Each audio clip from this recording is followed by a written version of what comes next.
Ladies and gentlemen, in the name of the captain and the entire crew, we would like to welcome you once again on board. There are several emergency exits on this vessel. Emergency exits are all marked with the word exit. Please take a few moments now to locate your nearest exit. In some cases, your nearest exit may be behind you. If we need to evacuate the aircraft, ceiling level lighting will guide you towards the exit. Ladies and gentlemen, please notice the use of mobile phones is generally not permitted on board our aircrafts. Please switch off your phones now. Please also notice to switch off all your electronic equipment now. We remind you that this is a non-smoking flight.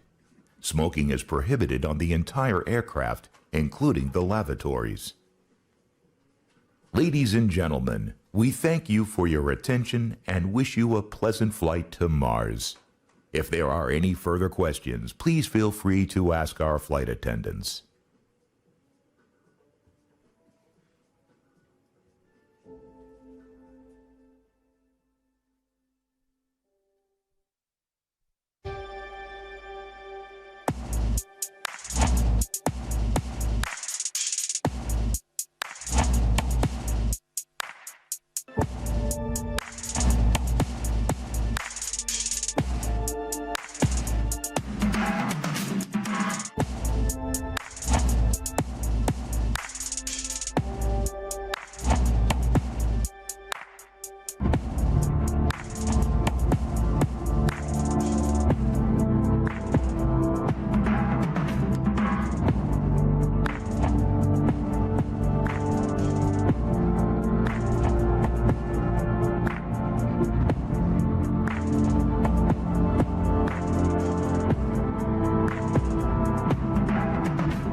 Ladies and gentlemen, this is your captain speaking.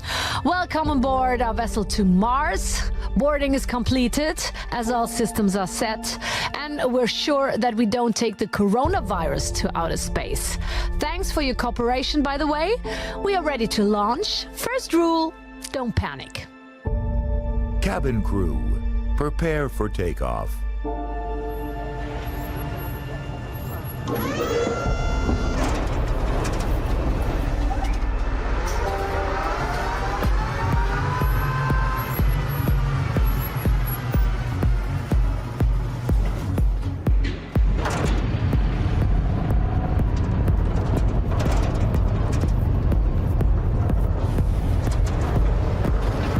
Seconds till liftoff.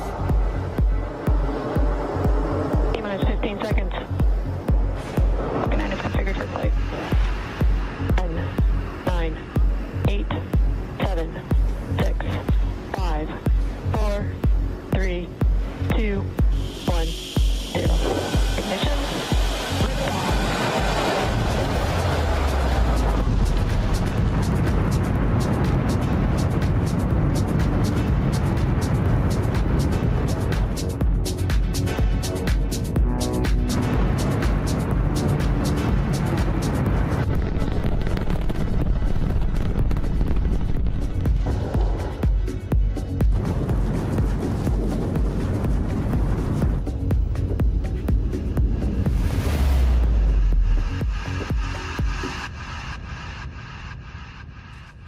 This is your captain with an update from the cockpit. We arrived in Earth's orbit safe and sound.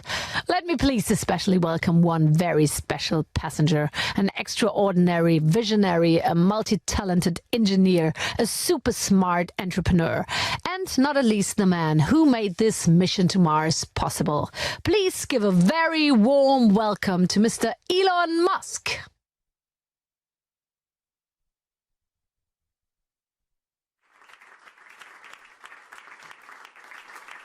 Please take a look at our wonderful planet. Isn't it gorgeous? As curious as I am to see Mars, I'm really looking forward to come back to our old homestead.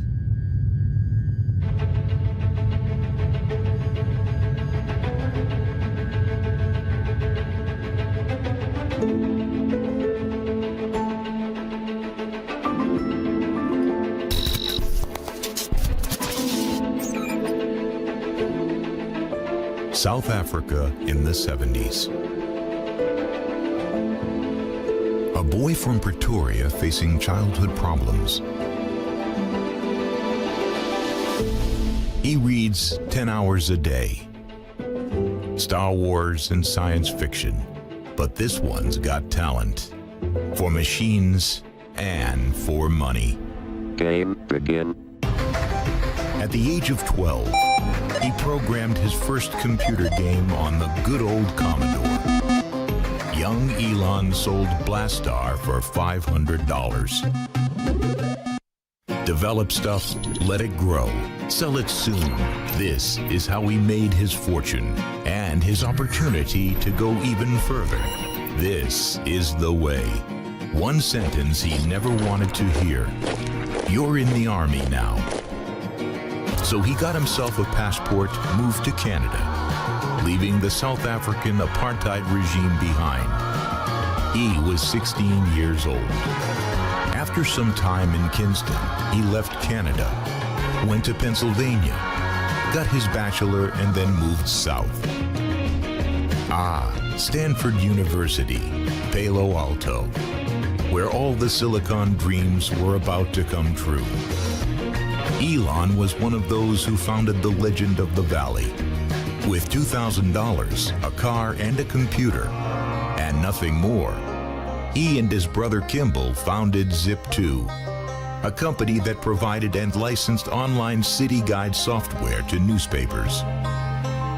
4 years later, he sold it to Compaq for $307 million.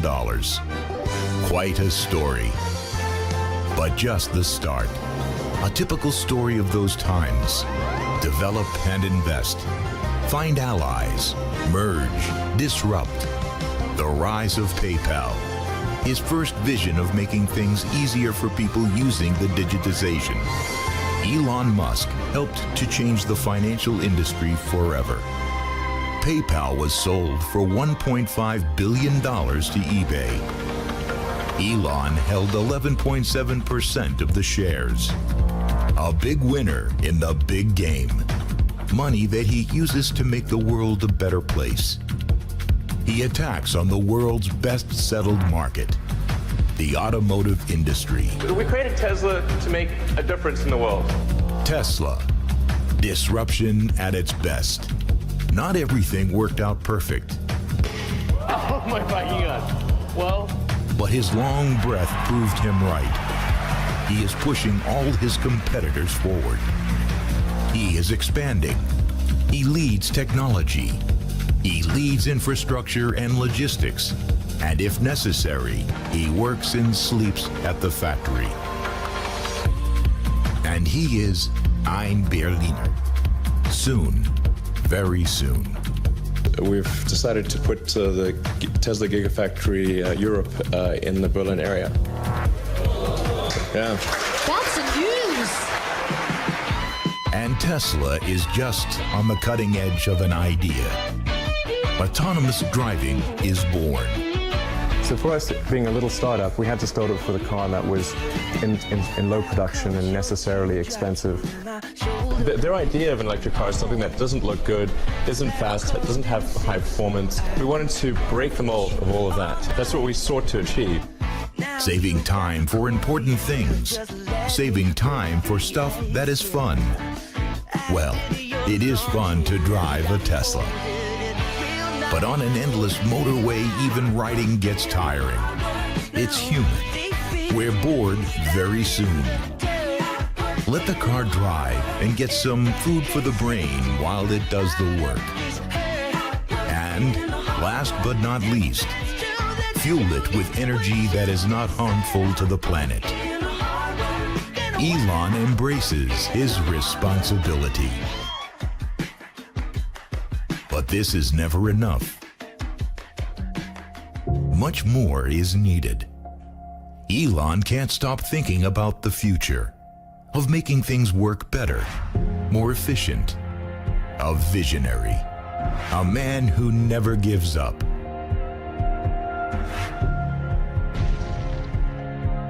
Although there would have been a few moments when giving up would have been a more than plausible option.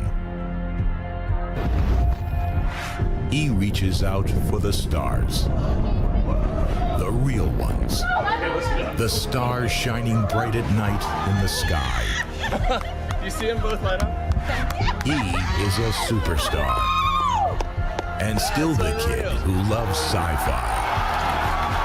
SpaceX is not only a business, it's not a hobby, it's a passion. Elon is CEO and its first spaceship designer. It is all rocket science, really. Many laughed at him. NASA with its billions, the Russians with their ruthless and dead serious ambitions. The whole goal of SpaceX was for space exploration technology, and that's helping make humanity a space-faring civilization. He transported Americans to the ISS. 3, 2, 1. Ignition. Liftoff of the Falcon 9 and Crew Dragon. Go NASA. Go SpaceX. Godspeed. Spot a dog. Private economy is more effective and sustainable than state economy. Crew Dragon is a gentle slap in the face for over-the-top institutional rocketeers. The Russians took it personal. Elon Musk must not be quoted by them. Too successful. Russia. Some things never change. Can one man change the world? Yeah, sure. Elon Musk did it, and he doesn't stop there. And I think that's one of the things that, makes people excited about the future. And we want the things that are in science fiction novels and movies not to be science fiction forever. We want them to be real one day. What if one could help handicapped people by connecting the body with machines to reconnect neural disorders? Hey, presto, Neuralink. What if we could get rid of traffic on our city streets? Dig a deep, long tunnel beneath them and shoot the cars from one side of the town to the other. Hey, presto, the Boring Company. The name, by the way, is one of the best puns ever. And stop. If we can do that with cars, why shouldn't we do it with goods and people? In full speed, 600 kilometers in 35 minutes. Just do it. Hey, presto, Hyperloop. But all that's earthbound. Reach for the stars and planets. We're already on our way to Mars.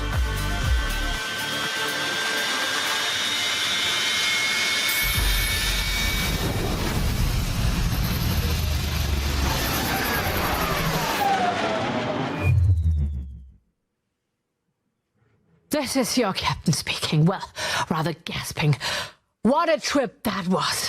And it's not over yet. Let's hear it from the man himself. I'd kindly ask you now, Elon, to come on stage and join Axel Springer CEO Matthias Döpfner for a little chat.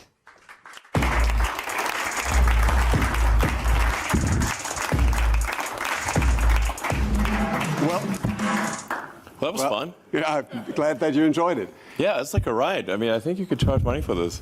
This was great. I mean, yeah, it's really makes a difference to have this two screens and the angle change. It's like, that felt great, like Disney ride. Elon, apart from this special trip to Mars this evening, when do you think realistically human beings will land on Mars for the first time? I feel fairly confident about 6 years from now. So the Mars, Earth-Mars synchronization occurs roughly every 26 months. So we had one this year, this summer, and so that means in roughly like about 2 years there'll be another one, and then 2 years after that. So I'd say if you say 6 years from now, I think highly confident. If we get lucky, maybe 4 years, and then we want to try to send an uncrewed vehicle there in 2 years. When will your first trip to orbit will take place? I don't know, possibly in 2 or 3 years. I'm mostly concerned with developing the technology that can enable a lot of people to go to Mars and make life multiplanetary, have a base on the moon, a city on Mars. And I think it's important that we strive to have a self-sustaining city on Mars as soon as possible. I'm optimistic about the future on Earth, but it's important to have life insurance for life as a whole. Is it going to be a business, kind of tourism in orbit, or is it more a kind of plan B if things on Earth do not develop as well?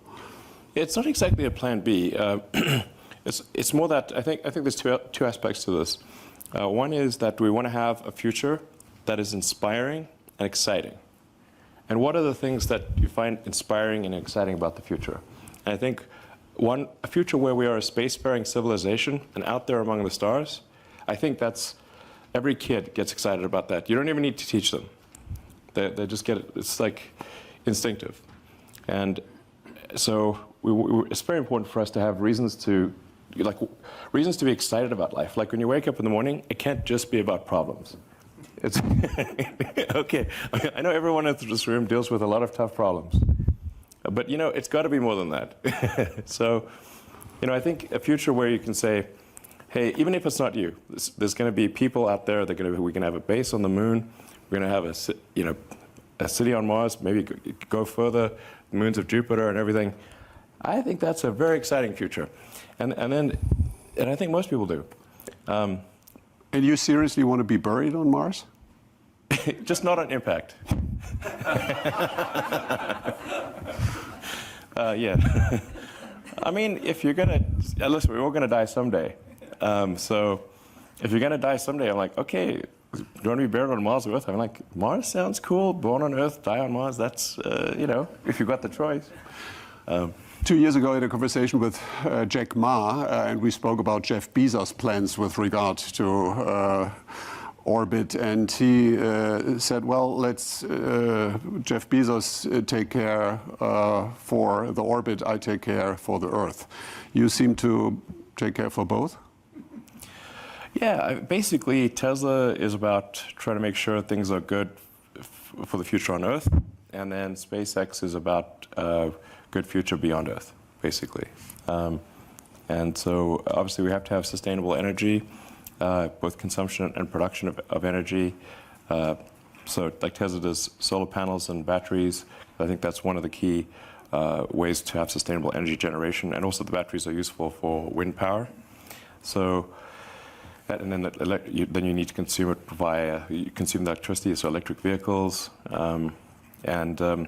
I think you look at these things like say, okay, if you look back from the future and say, what's the fundamental good of Tesla? I would say it's probably should be assessed as by how many years did Tesla accelerate the advent of sustainable energy? I would measure the goodness of Tesla in that way. And then for SpaceX, it's like, okay, to what degree did we improve the probability of humanity being a spacefaring civilization? I remember very well the year 2014 when we were hosting the Gold Steering Wheel here at Axel Springer, and you got the award for Lifetime Achievement. And I was sitting in the first row with the then very successful and famous CEO of a very big German car company, and I asked him while you were on stage, isn't this guy dangerous for you? I mean, this looks really serious. He said, oh no, don't worry. First of all, the whole idea of electric driving, it's never going to be a mass market. Sure. Second, these guys, heard that a lot. These guys in Silicon Valley, they have no clue about engineering, about building really beautiful and great cars, so we don't have to worry. By then, Tesla's market cap was 23 billion. Today it's 536 billion US dollars. The market cap of VW then was 86, and today it's 77. And you are with Tesla 2.5 times bigger than BMW, VW, and Daimler. I even said the stock is too high. I mean, what am I supposed to do? You know, like, have you ever considered to buy? The stock is too high a long time, like when it was like at $800 pre-split. And they don't listen to me, but you know, I tell you, and the SEC complained again. I mean, like, you know. Is it a serious option to buy one of the incumbents, one of the big car companies for you? Well, I think we're definitely not going to launch a hostile takeover. So I suppose if there was someone... But a friendly one. If somebody said, hey, we think it would be a good idea to merge with Tesla, we'd certainly have that conversation. But, you know, we don't want to, you know, be a hostile takeover sort of situation. Did you feel a lot of complacency these days that the incumbents then let you feel that you are, I mean, the kind of hopeless disruptor, but they know how to do it, or were they very polite and nice with you? Do you mean back then or now? Back then? Oh, no. Today everybody's super nice. I would not say they were super, no. Yeah, they were difficult to characterize their response as super nice. They used a lot of adjectives. I don't think any of them were positive. So we really tried hard to convince a lot of companies. Honestly, I was in so many panels, but they generally were. Yeah, generally the sentiment that was expressed that you mentioned earlier, that was pretty much universal, especially. Back in, say, 2008 or 2007, like when we first unveiled the Roadster in 2007, yeah, I mean, it was just basically, they just said, well, you're basically a bunch of fools.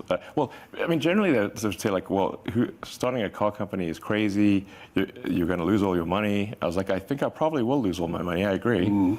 It wasn't like I thought it would be successful. I thought we had maybe a 10% chance of success. So then people would say, it's going to fail and you're going to lose everything. I was like, yeah, probably true. Yeah. What else is new? A couple of years ago, we saw each other in America, and a guy asks you on a panel when autonomous driving will be approved. And you said, I do not care so much when it's going to be approved. I care more when human beings in cars will be forbidden. And then the guy said, well, that's really unrealistic. It's never going to happen in cars. People want to do something actively. And then you said, well, 100 years ago, nobody could imagine elevator without a lift boy. Today, nobody could imagine a lift with a lift boy. Yeah.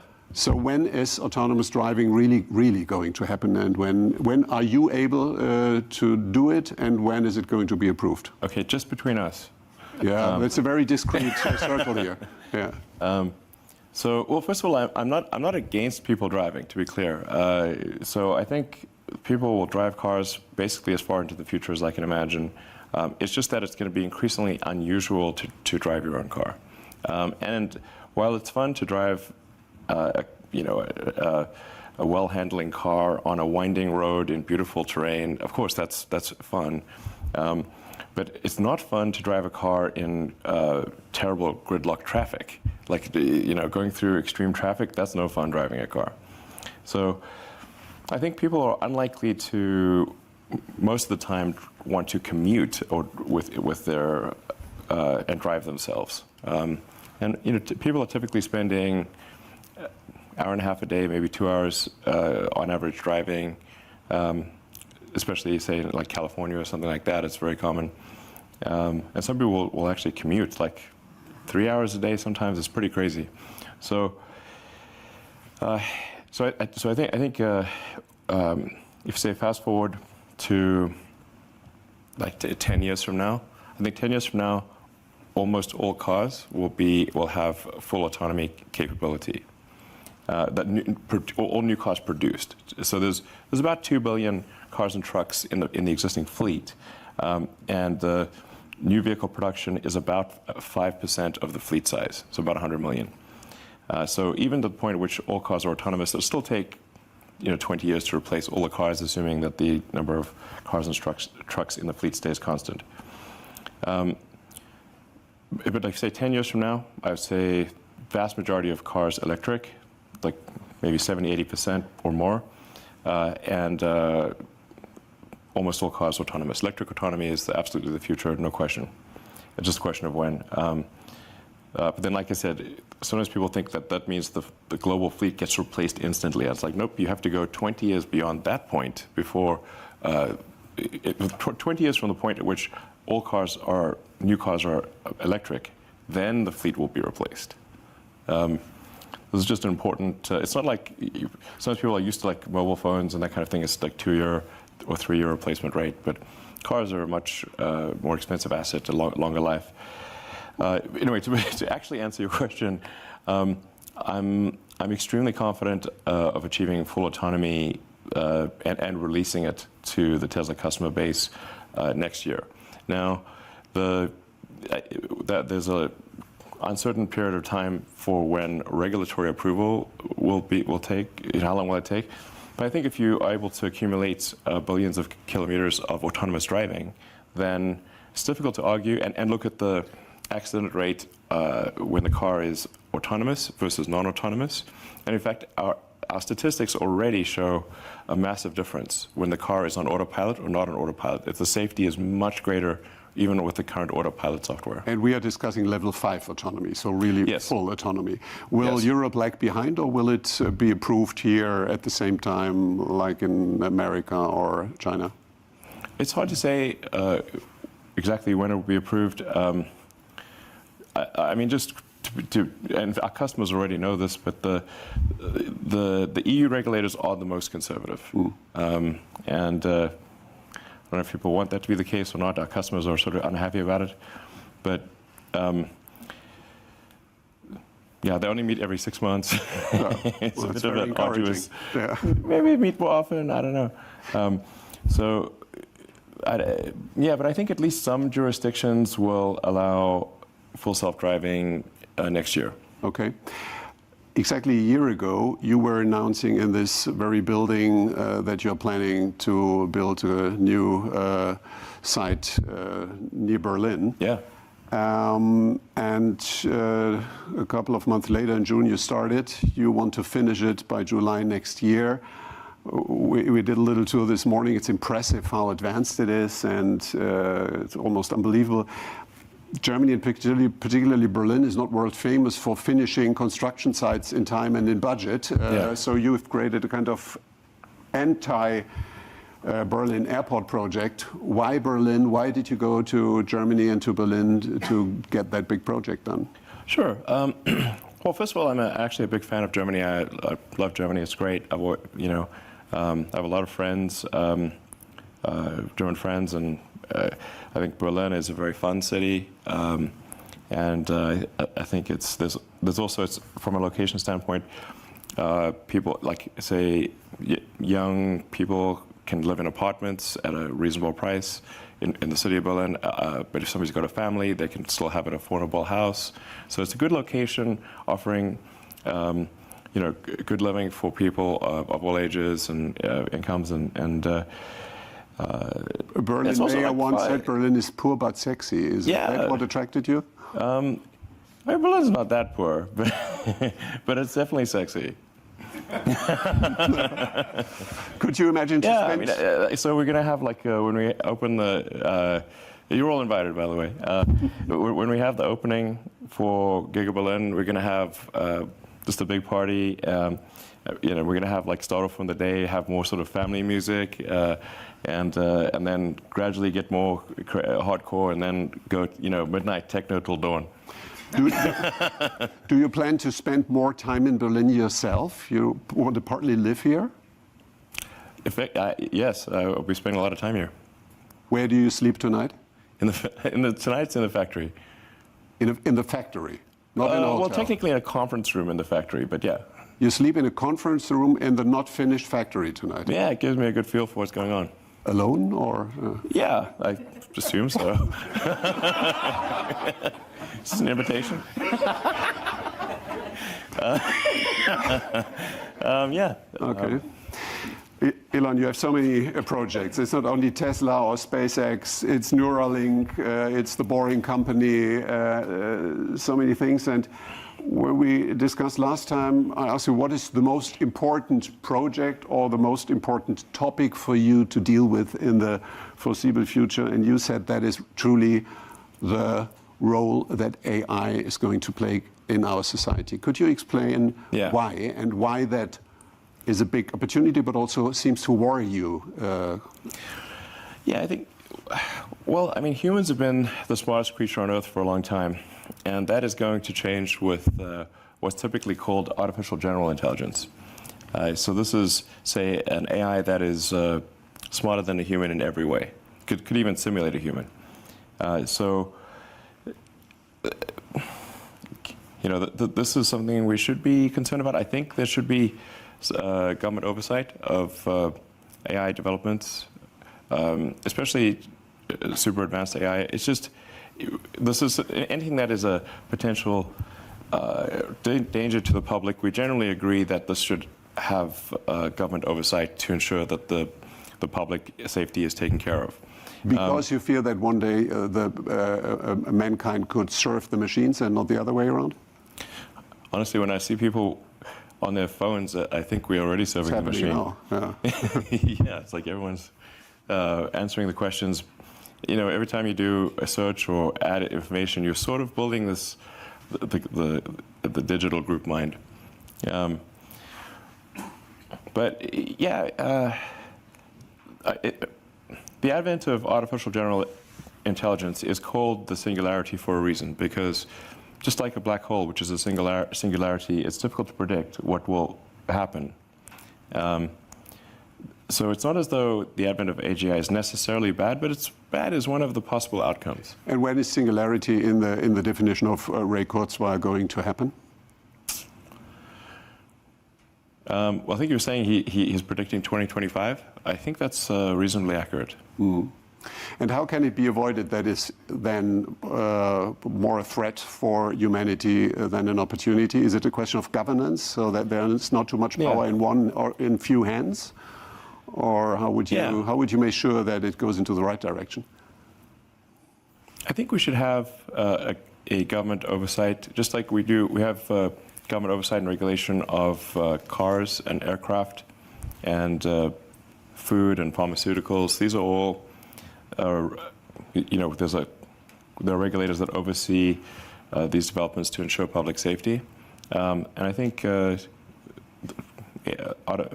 digital superintelligence would also be potentially a public safety risk. And so it should be, I think it's very important for regulators to keep an eye on that. Who should own the data by then? I think everyone should own their own data. Like individuals should own their data. And it certainly shouldn't be tricked by some terms and conditions of a website and suddenly you don't own your data. That's crazy. Who reads those terms and conditions anyway? So, but I think it's just, you know, like we wouldn't let people develop a nuclear bomb in the backyard just for the hell of it, you know. That seems crazy. So digital superintelligence, I think, has the potential to be more dangerous than a nuclear bomb. So, yeah, we should somebody should be keeping an eye. We can't have the inmates running the asylum here. Which is a global issue, because if we do well, but China has other rules and a different regulatory framework, that is another I don't challenge. I generally like that. This is one of the rebuttals I get from those developing AI. And Tesla is also developing a form of AI with self-driving, but it's a very narrow form of AI. Just like the car's not going to wake up one day and take over the world. So it's but the rebuttal I get is like, well, you know, China's going to have unfettered AI development, and so if we have regulations and it slows us down, then China will have it. And I'm like, look, from my conversations with government officials in China, They're quite concerned about AI as well, and they, in fact, they're probably more likely to have good oversight than I think other countries. What is the biggest challenge ahead of us in general, not only with regard to AI? What is the biggest problem that needs to be solved? What's the biggest threat to humanity's future or something? Well, AI is certainly one of the biggest risks. It could be the biggest risk. I think we need to watch out about population collapse. This is somewhat counterintuitive to most people. They think that, well, there's so many humans, maybe too many humans, but that's just because they live in a city. If you're in an aircraft and you look down, they say, if you dropped a cannonball, how often would you hit a person? Basically never. In fact, there's stuff falling in from space all the time. Natural meteorites, old rocket stages, all the time. But nobody worries about it because the actual, in fact, there's a good cool website called Wait But Why, and this guy Tim Urban, like, he actually just did the math, and all humans on Earth could fit in the city of New York on one floor. Don't even need the upper floors. So that's actually the cross section of humans as seen from Earth is extremely tiny, basically vanishingly small, almost nothing. So we need to watch out about population collapse. Low birth rate, I think, is a big risk. And it's also not exactly top secret. You can go look at the Wikipedia, birth rate. So, and this is actually this is definitely the civilization ends with a whimper, not a bang, because it would be a sad ending, where the average age becomes very high, and really the youth are effectively de facto enslaved to take care of the old people. This is not a good way to end. Do you have any new projects dealing with these topics that you've just addressed? Well, I'm trying to set a good example on the kid front. 6 kids. Yes. For now. How much time do you spend with them? I spend about as much time as they want to spend with me. So, Would they? Yeah. I mean, they're not. Well, one's just a baby, and the others are 14 and 16, and teenagers don't usually want to hang out with their parents that much, we just had Thanksgiving weekend, so all the kids were over. So if they want to spend more time with me, I say, like, I actually ask them, are you sure we don't want to hang out more? They're like, no. So I think it's probably the right amount then, since they don't want to hang out more. So I think we really should take this seriously, the population collapse, artificial intelligence. Obviously, sustainable energy is important. The faster we transition to sustainable energy, the less of a gamble we're taking with climate. And I think there's going to be a lot of breakthroughs on the medical front, particularly around synthetic mRNA. You can basically do anything with synthetic RNA, DNA. It's like a computer program. So, I think with enough, with effort, that's not too crazy. You could probably stop aging, reverse it if you want. You can basically do anything. You can turn someone into a freaking butterfly if you want with the right DNA sequence. So, caterpillars do it. So. But your project Neuralink is in a way empowering human intelligence versus artificial intelligence. That's the purpose of it. Is that correct? Yeah. So Neuralink, in the short to medium term, Neuralink is really just going to help cure brain injuries, and brain and spine injuries. So it's like if somebody is in fact, our first implanted devices in humans will be for quadriplegics, tetraplegics, allowing them to control a computer or a phone just using their mind.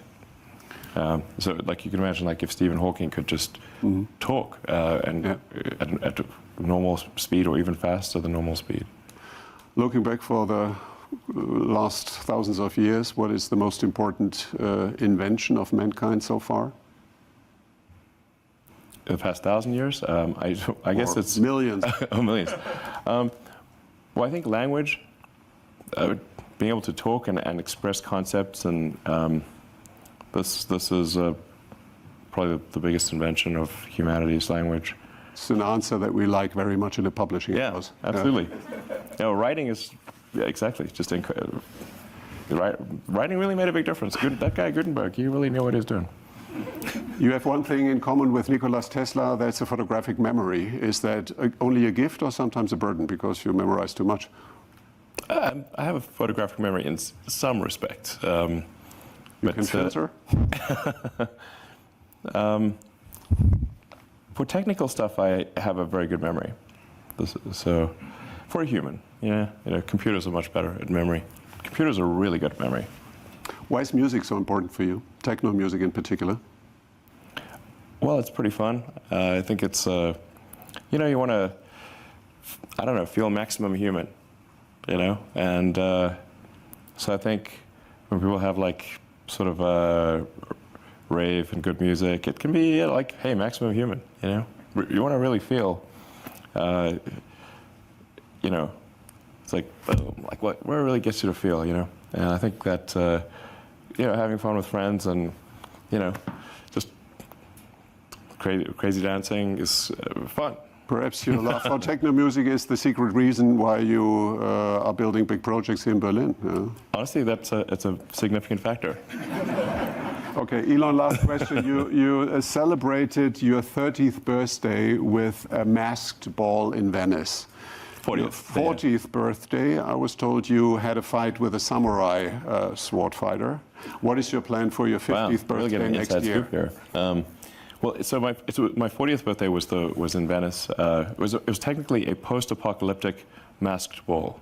Because after the apocalypse, how much clothing do you really have? It's probably going to be a little ragged, a little burnt, No plans for the 50th? Yeah, 50th. The half-century party. I'll have to think of something. Usually go with some kind of crazy theme. The party where I ended up wrestling with the world champion sumo wrestler, which by the way also caused me to burst a disc in my neck. So, 5 minutes of glory for 5 years of pain. That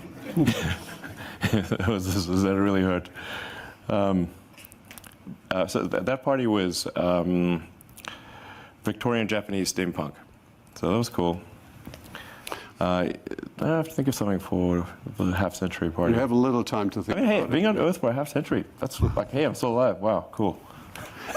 Okay, Elon, one very last question. When I asked you what is the meaning of life during a dinner, 42. You said after a while, well, probably this wonderful French cheese. Could you please explain? Well, I was just saying that you want to take a moment to appreciate things in life and the sensations. Food's incredible, and there's just so many good things that you can experience. Some of them cost nothing, really.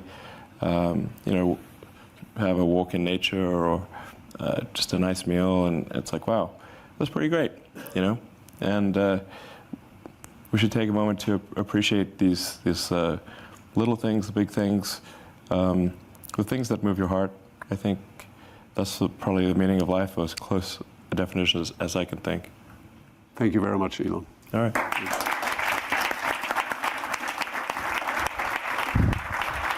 This is your captain speaking again. Thank you, Elon. Thank you, Matthias. It's a pleasure having you on board and learning so much about our future.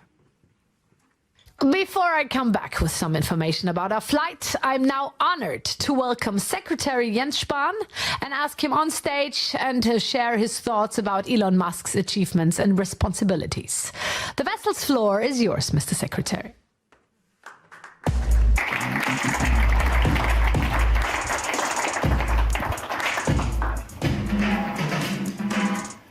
So, wonderful evening to all of you. An evening between the struggles on Earth and the vision towards Mars. And regarding Earth, we are meeting here today in a very special time. We are experiencing the worst pandemics since the Spanish flu. For roughly 10 months, now governments, but above all citizens worldwide, have been combating the virus and its consequences. People are experiencing a great deal of suffering, hardship, and sacrifice. Yet today, at the beginning of December, we also have a reason for optimism. We can be very optimistic that we will have an effective vaccine against the new virus faster than ever before in human history. With a vaccine, we can finally hope to have a tool that will help us beat the virus. It is true that some people have misgivings about vaccination to the point of rejecting it at all costs. This is an attitude I find very difficult to understand. It was only vaccination that first made it possible for humankind to liberate itself from many of the fatal diseases that had plagued our ancestors for centuries. Plagues that had led to fear and superstition and were an obstacle to progress. Vaccination is progress. And today, that word, progress, is for many synonymous with one name, that of Elon Musk. Mr. Musk, I'm pleased to have the honor of paying tribute to you in these very special times. You are, without doubt, a visionary. The name Musk stands for ideas that were often far ahead of their time. Paying online with PayPal, electromobility and sustainable energy with Tesla. And not seldom does the name Musk also represent ideas that, at first glance, might seem a little crazy. The Hyperloop project is one of those, the vision that persons and goods can be accelerated in the double tube to speeds of up to 1,200 kilometers per hour. This also includes connecting the human brain to a computer, the subject of Neuralinks just discussed, Neuralinks research since 2016. And of course, private space travel with SpaceX is also an integral part of the mission. Thanks to Elon Musk, seemingly crazy ideas become reality. Elon Musk has realized the most powerful thing we as human beings possess is our ideas. Tesla's ability to rise to become the world's most valuable car manufacturer was not primarily the result of its sales figures. Tesla's worth is a reflection of an idea, a vision. An idea that allows many people to have faith in progress, in a better future. It is supported, of course, by business expertise. Elon Musk is building his newest gigafactory in Brandenburg on Mark land. Many Germans associate Brandenburg with the poet Theodor Fontane, who once walked the sands of the Mark. Fontane wrote, "Between arrogance and humility lies a third trait that is part of life and that, simply put, is courage." Should you not yet know Fontane, by the way, for your Douglas Adams non-digital bookshelf, I hope there is one Fontane. Should you not yet know him, Mr. Musk, I think that fits you quite well. Because courage you most certainly have. At the same time, your choice of Germany as the location for your factory is hardly only a question of courage, but just as much the result of keen calculation. Germany is a country of automobile pioneers. Karl and Bertha Benz, Rudolf Diesel, Gottlieb Daimler, Ferdinand Porsche. The list of achievements by Germans or made in Germany is long. Mr. Musk, you know that Germany still possesses great innovative strength today, many well-trained, creative people, and a solid infrastructure. Great conditions for courageous entrepreneurship for tomorrow's innovators and pioneers. In the meantime, you probably also recognize the word Bürokratie in German. Indeed, constructing a factory from scratch in only a few months, that is a new experience even for our country, or at least an experience we seem to have forgotten. We need a bit more of the Musk courage on our side to reduce bureaucratic obstacles and thereby promote innovation. Because also it is true that innovation needs a reliable framework. It also needs freedom to flourish. In the 70 years since the creation of the Federal Republic of Germany, we have often succeeded in striking this balance. Germany is an economically strong country cosmopolitan and free. An anchor of stability and amity in Europe. It is something we can be proud of. Today, however, at the start of the 20s of the 21st century, there are a number of questions we also ask ourselves. What do we want the 20s to look like? How can we find the right answers in complicated times? What legacy do we want to leave to our children? How can we maintain the German success model, sustain and expand our prosperity as well as the freedom and security associated with it in times where it is under threats from many sides? So we need a strong state that encourages economic activity, because German firms suffer some clear disadvantages when competing with monopolies from the US and with a state economy like China's. In return, our state should invest massively in education, infrastructure and research, and should launch support programs not for individual companies, but for entire branches of the economy. In the 20s, we want to remain export champion, a master of innovation, push forward digitalization, promote research and strengthen entrepreneurial culture. Only progress will ensure that the next generation will have it even better. It's all about making space for ideas to flourish. From all that we've heard, Elon Musk knows this and tries to implement it in his businesses. Being a visionary does not necessarily mean always being right, nor does it mean being free of contradiction. It was only recently that Elon Musk and I got to meet each other personally. And we're also able to talk about the pandemic situation. Tesla is, through the subsidiary Grohmann Automation, a partner of the German-Dutch biotech company CureVac, which is doing research on a coronavirus vaccine. CureVac is using RNA bioreactors developed by Elon Musk companies. I'm very pleased to see this commitment. However, I have read that Elon Musk himself does not intend to get vaccinated. Well, I got COVID, so. Oh, like me, but still. I also know that Elon Musk takes a critical view of many of the measures that we as governments are taking to control the pandemic and to protect our citizens. One of his statements struck me especially, that anyone who is at risk should be in quarantine until the storm passes. In connection with the observation you just made again tonight that everyone has to die sometime. Yes, health protection does not take precedence over all else. In the pandemic, it is always about balance. No matter how we act or do not act, harm will occur. We must therefore strike a balance. As Minister of Health, I think it is only right for us to weight the health protection very highly. I, for one, would have great difficulty doing otherwise. At the same time, it is legitimate to demand a different weighting. Such debates are an indispensable part of our free societies. And it is important that we are not implacable in these discussions.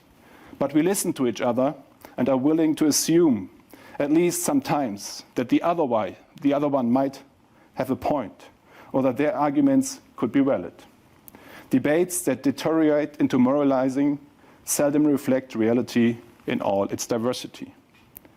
So it would be highly unfair to imply that Elon Musk might care too little. Through his private foundation, Elon Musk funds research into renewable energy, space travel, child health, education in mathematics, computer science, natural science, technology, as well as safe AI. In his private capacity, he is consistently donating large sums of money to charity projects, such as for planting 1 million trees. Looking at Elon Musk means repeatedly encountering a seemingly insatiable zest for action and discovery. The many articles about the supposedly declining innovative power of our Western world and societies then just seems to be worlds away. In such instances, Elon Musk stands in the limelight. He is the spearhead of an entire generation of courageous entrepreneurs and bold scientists. People who believe in the power of ideas and that progress is possible, in spite of resistance and setbacks. This gives us courage. Despite the great challenges that we as humans are currently facing, we are living in a time of great opportunity. an economically successful, environmentally responsible, and socially balanced world is possible. It is possible through innovation and courage, not through individual austerity or through fear. Experiences and encounters with innovative and creative people, such as Elon Musk, reconfirm my basic optimism time after time. We do have the power to shape our future. Elon Musk wanted to change the world a little and ended up revolutionizing it. This teaches us that everything is in our own hands. It is up to each and every one of us. Above all now, in this often difficult time, we may not lose sight of the future ahead of us. With all of its alarming, disastrous aspects in many areas, the current pandemic strengthens precisely the willingness to shape the future. It is leading us faster than ever down some appropriate and necessary path. As the old saying goes, crisis presents opportunity. In this pandemic, we are learning more on a daily basis, together, in other words, in public. We are adapting our strategies. We are consistently trying to act in a targeted and proportionate way, starting afresh every day based on the latest knowledge. This spirit of progress, this openness, this willingness to learn is something we must sustain in the future. I'm convinced that Germany has a great deal of this visionary power that drives you, Mr. Musk. We simply need to more often have the courage to believe in it ourselves. In this respect, you are a great example to us. Congratulations on the 2020 Axel Springer Award. I wish you the greatest possible success for the future, and even more, stay healthy. All the best. Since we both said it, obviously, we can get closer. All the best. Thank you, Mr. Spahn. This is again your captain speaking. Some information about the flight. Outside temperature is about 1600 Kelvin, so I kindly ask you not to open the windows as we leave hyperspace.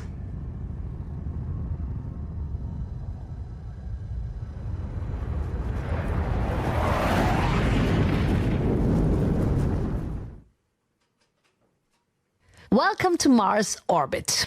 We will reach our final destination, Mars surface, in the scheduled time. The temperature will be between 0 degrees Celsius and minus 100 degrees Celsius. So, first rule, don't panic. Please excuse me, I just got the information that we have a special delivery right now, right here. This is rather unusual, but please, let me check.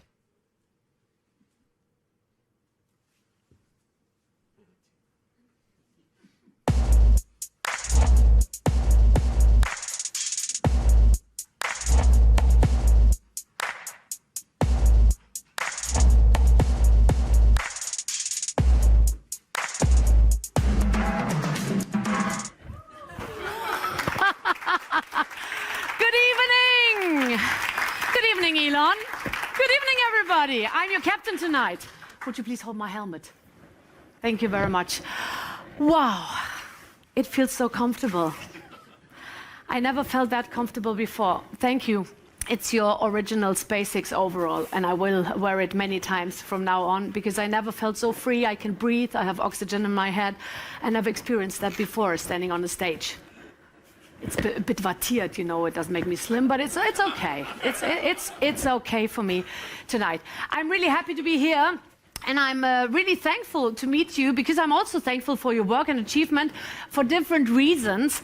Because, as you might remember, we've seen it in the movie, I held the microphone.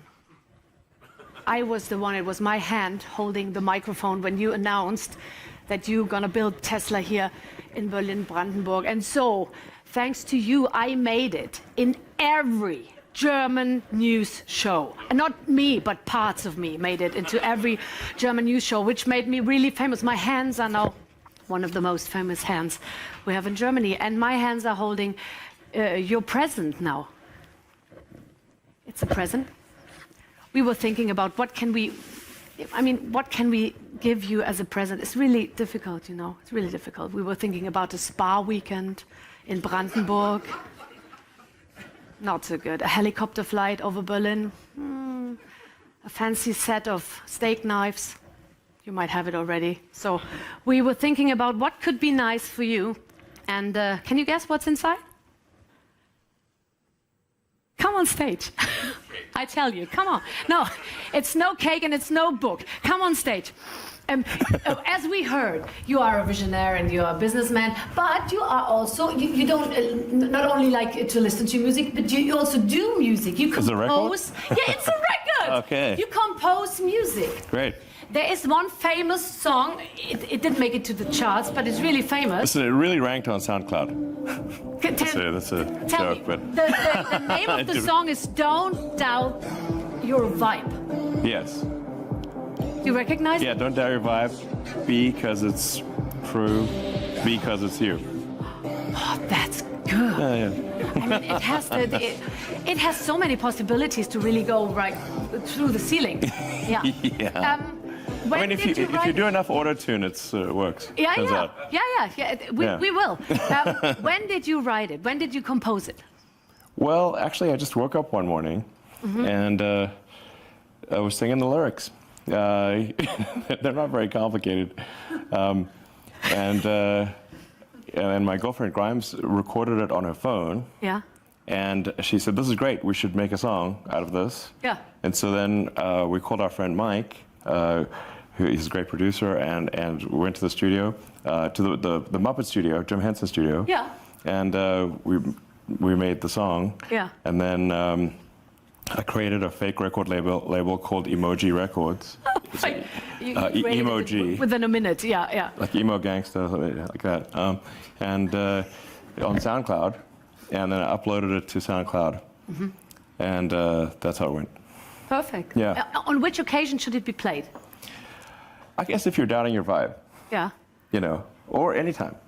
Did you ever doubt your vibe? Yeah. Really? When Yeah. was it? Yeah.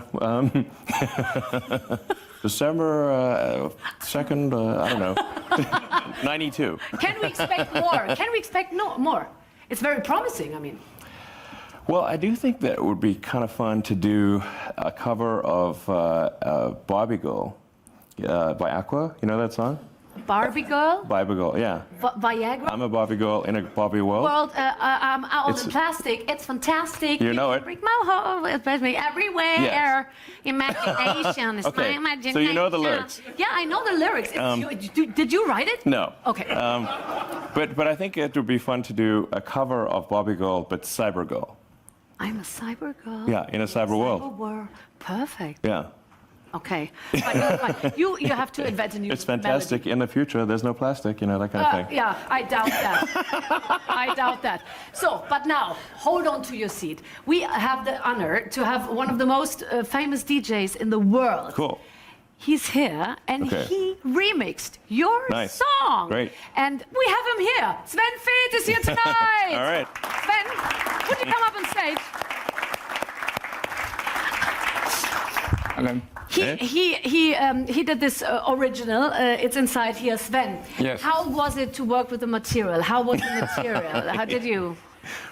We'll get you along. the stems. I We'll would get you the never doubt stems. my vibes. I had a good feeling with the title, and I made out the best with a friend of mine, and I hope you like it. But it's not just about that. It's the whole box. Yeah. What is quite interesting. Please. Who designed it? Please, Who designed it? Take my son. Okay. My son draw the cover, and his name is Tiga, and he's 10 years old. He is, by the way, a big fan of your Thanks. work. Well, It's an absolute original. When would you play it? On your DJ set? Would you play it This is- rather at you the open the beginning, box, or is you it open more the box, yeah. Rausschmeißer? So we have Where would it be? we have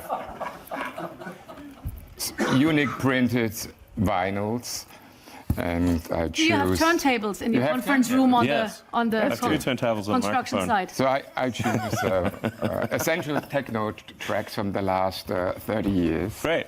Oh, thank you. Wow, this is cool. Kraftwerk is included, and friends of mine like Wow, Alex Kraftwerk, Twin, they're number one. Roman Flögel, Mars, Kraftwerk is great. Moby, Super old school, sure. Moby, that's like music. So Is that This a is present? unique. and That's great. Wow. Only one Very thoughtful. Thank you. for you, and enjoy. I hope you have a turntable, and I do. there is a QR code inside. Okay. Thank you very much. Sven Yeah. Fitz. All right. Thank you. Thank you. Thank you. So we hope to make you happy tonight. All right. It's a pleasure Wow. having you. Yeah, it's really thank you for doing this. This is really fun and wow, great production value. This is I feel like I'm on like a cool Disney ride or something. But I do want to just say to acknowledge the great people at Tesla and SpaceX, Neuralink, Boring Company. Really, I accept this award on your behalf for all the great things that you've done. So. Super appreciated, but I really want to acknowledge very strongly the people at the companies who made it happen. Thank you very much. Thank you. Elon Musk, Axel Springer Award in 2020. You can sit down now, of course, Okay. because, ladies and gentlemen, we're about to land. Please fasten your seatbelts again. Bitte sehr.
Welcome on Mars! We just landed after this, exhausting and exciting and surprising and wonderful journey.